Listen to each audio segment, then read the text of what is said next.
Hi guys, welcome to Clockwork Noodles for another breakdown of the Apothecary Diaries. This is season 2, episode 2. Welcome back. I hope you guys are looking after yourselves. I have watched the episode. There is no earthquake this time around, so less shakiness is going on in Clockwork Noodles land. I hope you guys are having a great week and had a good weekend. We are here to discuss the amazing stuff that is now going down. There's a lot more stuff starting to build this week. This is a better episode for me to delve into. I have a little short list of things that I want to discuss, so to make sure there's stuff that you guys do get your teeth into. So the first bit of pieces I thought was interesting was the discussion between Mao Mao and one of the other serving maids about handmaids and how many specific people have. And of course we know that Laulan has the most, and then other people have like 30 plus. What I initially thought was that they were allowed to set how many they could have. Maybe they asked the emperor, hey, can I have this person work for me, and they're okay. By keeping a smaller amount, I personally think it's probably safer in the environment that we've seen. We've seen that having a few people around you, especially if you don't trust them, can be quite dangerous. And I think with this kind of game, in this kind of environment, having a smaller circle of people you can trust is probably better than having a larger circle. But I guess the women are worried that it appears that, oh, as the emperor's favourites, when they've got like 5 people serving you, this doesn't look good or anything. So that's how that obviously comes across, but in the grand scheme of things, probably for the best. Now, what I'm getting is that Leoa could be pregnant. She thinks she's pregnant, but we see a letter arrive from the clinic which could say that she's not because of the look on the lady's face. I don't know, because the anime has tricked us before by making them do the scary face, like kind of like, oh, I've got a scary face, and then nothing happens, or it's meant to be a, I'm going to throw you. And I don't want to go accusing this person or something just yet, whether she's she's the one who's got like the rose scented stuff going on. Maybe the clinic was nothing. Maybe I said absolutely nothing. Maybe it was fine, but that was the implications I got. But this show is very good at creating a false sense of security, or false red herrings as we call them. So we don't quite know what that situation is. I did find it fascinating. We spoke about the hygiene and the gutter system running through, like the water, how to keep things clean. There's not many shops because, well, it's a matter of hygiene and cleanliness. I thought that was fantastic. I also liked the fact as well that this prevents diseases. So you can see how even in a earlier version of China, from like predating our pipes and everything, these societies did have ways of trying to keep things clear, trying to keep the used water away from the clean running water and stuff like that, which I think is very, very good.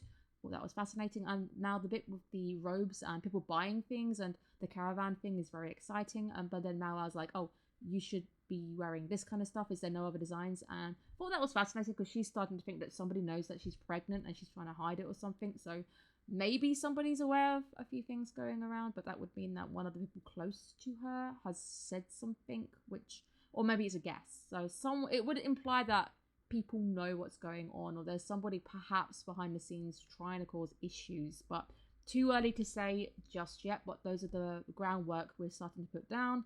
The gossip girl, as I call her, I can never remember her name.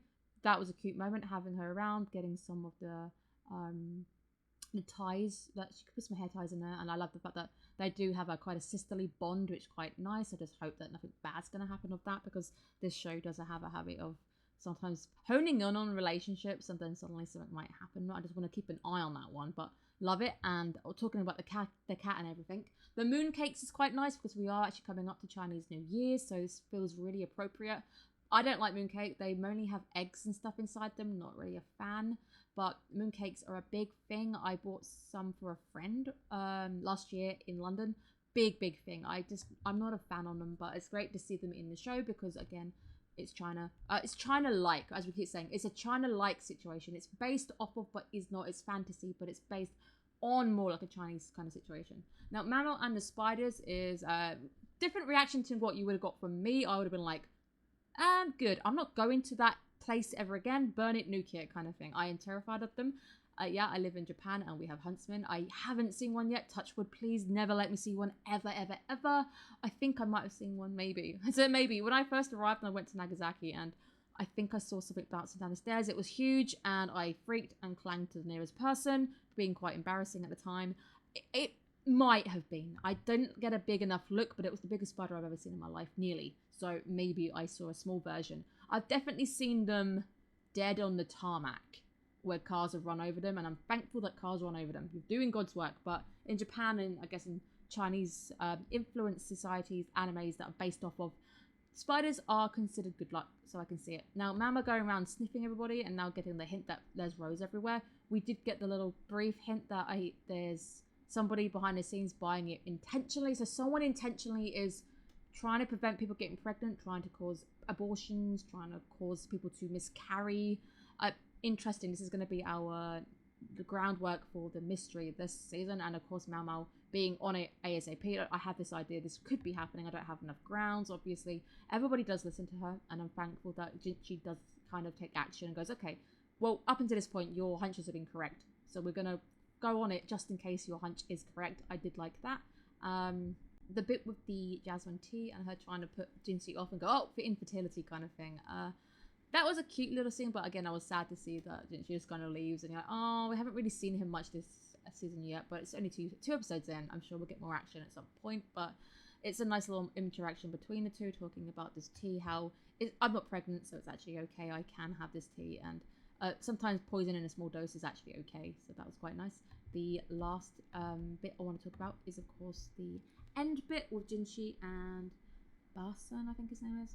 Someone has died. Lady Jin is dead. I don't know who she is, can't remember, but it seems important. So there's perhaps people murdering people somewhere in the palace.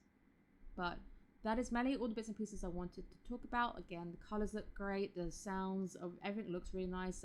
It's very immersive as an anime. The colours look great. Soundboard's nice, and there's a lot of beautiful artwork. That's why I'm also using the blue roses on the background, because you know, I just thought this was a very nice scene. You can see the room lighting on the vase and everything.